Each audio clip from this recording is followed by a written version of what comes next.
Well, Dragon Folk, it looks like the Secret Lair countdown calendar sold out in a matter of minutes. And if you didn't end up getting a hold of it, it may not have been your fault.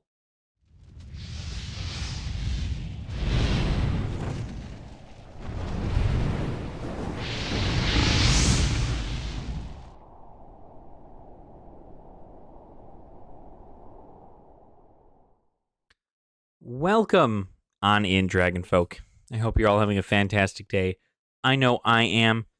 My name is Ashen Wings, or Alex, you may call me, and I'm here to talk to you about product that, well, wasn't much of a celebration now, was it? More of a headache. So, the Magic 30th Secret Lair countdown calendar that I'd been raving about on this channel for a little while now.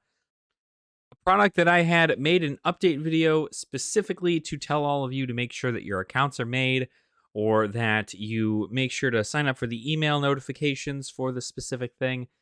We've talked about it here on the channel, but it could not have gone worse.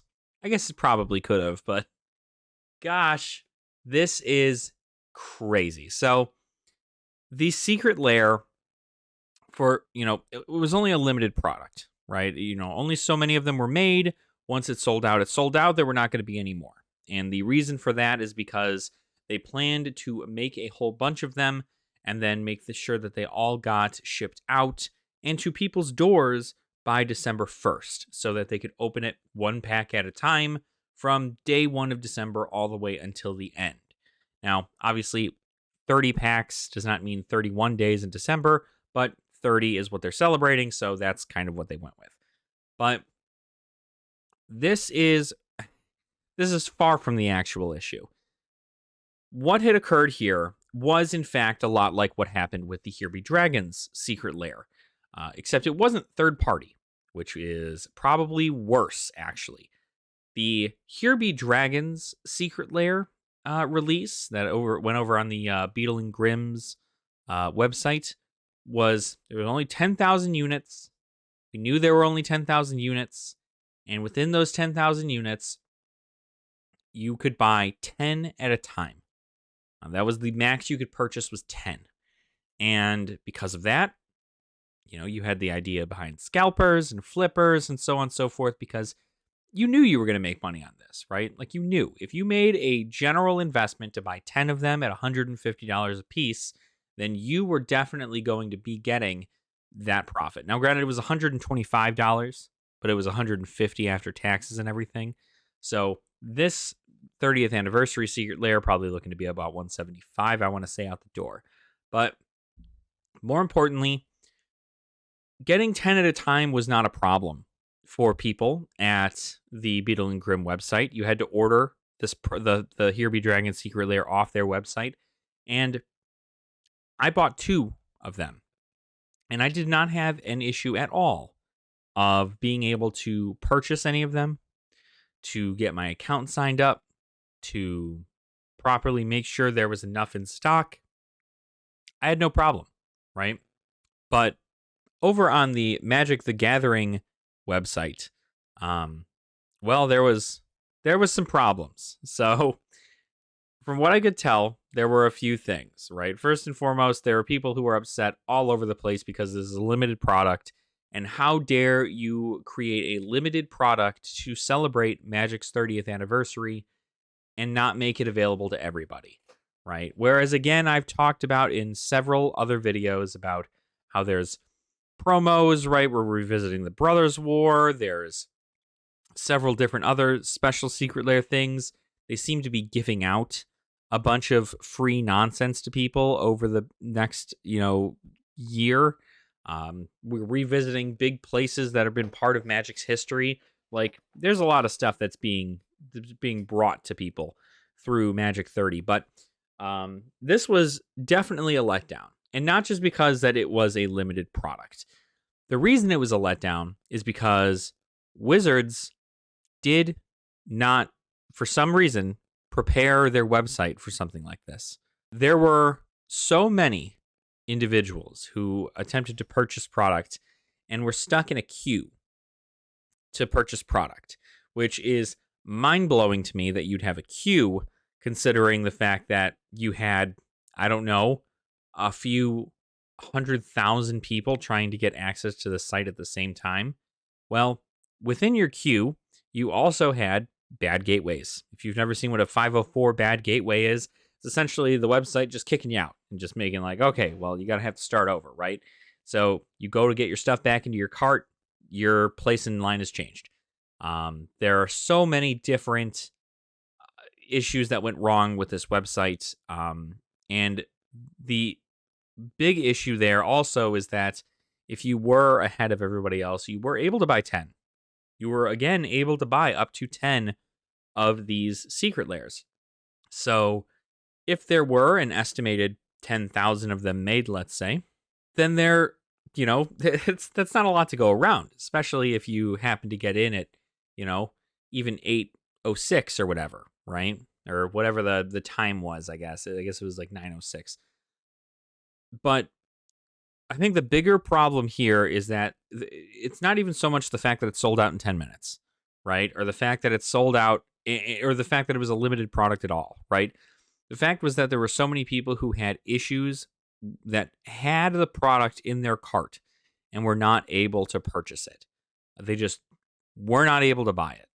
And that's because it would charge their account, and then it would say that it charged too much, or there were a lot of people who got double charges because they would buy it and then they would get kicked out of the website due to a 504, and then they'd go to buy it again, and then they'd go to look at their PayPal receipts or their credit card statements, and they'd see that they got 2 payments for only one product with an email. The emails almost never showed up for some people. It did take a long time for the emails to confirm that they got their product to go through. It was a disaster. And I don't understand how a company that has been running sales online for such a long period of time has not figured out how to reconcile that. I'm not sure whether or not the hype for this was always this high. I do wonder whether or not it was brought up due to several things. There was a possible theory done by Louis over at Kitchen Table TCG. I'll go ahead and leave a link for him up there somewhere. I love his videos. I love talking in his chat, talking with him. But he made a theory that I kind of enjoyed the thought of, and it almost got me to get on there and buy one for myself. And that was that because they were giving out those 30th anniversary edition packs to VIP pass holders, the Black Lotus VIP pass holders at Magic 30, what are the possibilities that buying this $150 secret lair might net you 1 pack of this anniversary edition? Now, I'm not entirely sure whether or not that is a concept that they had thought about. Secret Lair is pretty good about giving in additional bonuses to what you had already purchased, such as the special cards that are in the backs of most of these Secret Lairs, such as the Extended Art Slivers, or the Persistent Petitioners, or the Stained Glass Planeswalkers in the original Secret Lairs. You had extra stuff, so the odds of them doing an extra thing could very well be good. But this is, of course, just another perfect example of limited product and why it is good and bad. Limited product is good for investors because if you're an investor, you're almost guaranteed to make your money back when this product drops. If you can purchase 10, if you bought 10 of these for $175 a piece, you could sell every single one of them for $250 a piece without a shadow of a doubt. I think they're going online right now, actually, for almost $300, so almost double their price. Yeah, they are up there for about $300 on eBay right now. And this is where there is a significant problem, right? This is much akin to, as far as limited product goes, this is very much so akin to something that I didn't like about the whole Pokemon boom at the beginning of 2021. Whereas everybody would buy out everything in regards to Shining Fates, and there was nothing left on the shelves for people to buy, right? Parents couldn't get their kids something like Shining Fates to play with, to upgrade their deck, to get cool cards for their collections or whatever. They couldn't do that. It's also the same thing that happened with the Pokemon cards in the Happy Meals when that first happened at McDonald's.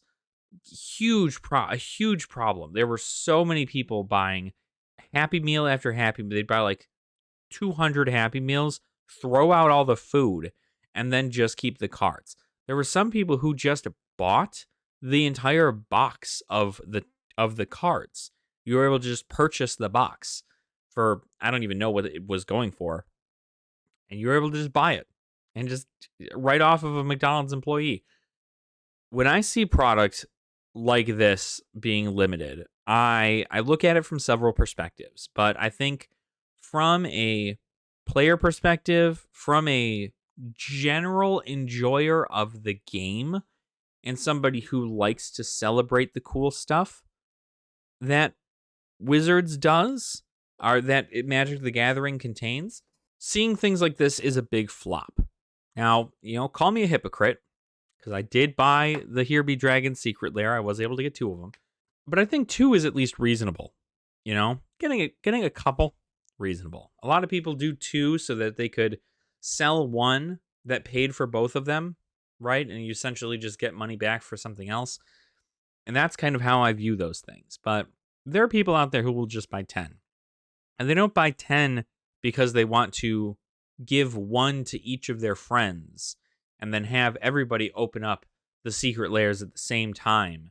The people who buy 10 are the same people who will flip them.